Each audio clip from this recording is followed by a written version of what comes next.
one of the problems is when you mention the word religion, a bit like my colleague Richard Dawkins, you think of all the worst things that religions have done and you say, oh, that's what religion is. When you talk about secularity, you don't look at North Korea or at Russia or at China and see the terrible things that actual atheistic governments have done to their populations, murdering them by the million.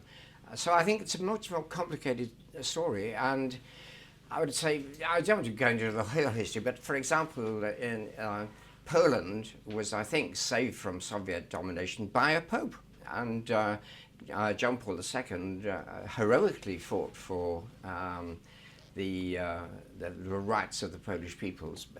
On the other hand, you can find, both in secular morality and religious morality, bad things. So I think it's a mistake, really, to pick on the bad things and say, the bad things are all in religion and the good things are all in secularity. You take gays.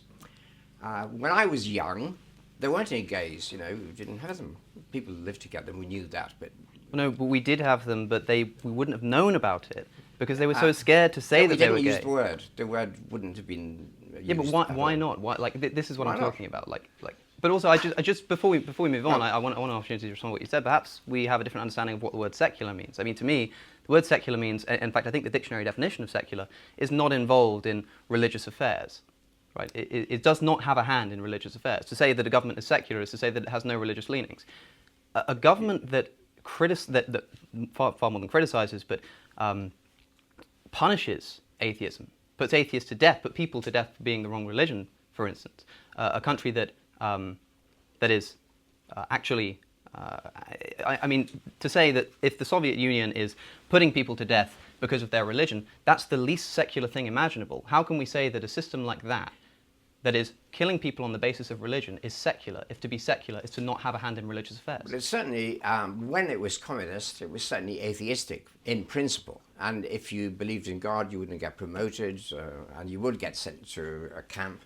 And Christians are certainly persecuted throughout the world. I mean, one of the greatest instances of persecution now is the persecution of Christians by non-Christians. And you think, well, so what's bringing that about? Is that another religion, or it's just what I was going to say about gays, rather, that we wouldn't have called them gays, but we called them homosexuals.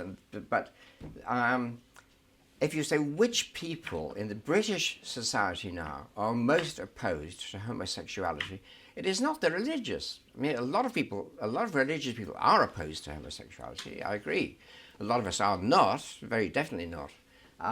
But the people I meet in pubs who hate gays and will bash them are not religious people. I mean, they're just people who have very perverted moral views. Yeah, sure, but where can they look to for their moral authority on that point? If they look to any kind of secular moral system that's sprung up in the past 100 years, then they're not going to be able to find it, whereas if they turn to religious scripture, it's going to be right there for them. No, well, if I'm not defending the views of any Christian church in England at this moment as they stated officially. I'm opposed to that, okay? And that's why I don't want to mix up religion, that is a particular social organization at a particular time in history, with belief in God. Yeah, well, neither do I, but I mean, that was the motion that I was presented with. Okay. But you had the word religion. We both had the word religion. And of course, that put me in a sort of state of panic for a start, because my lecture 1 on religion is as you can't define it, right? So it's very difficult to say.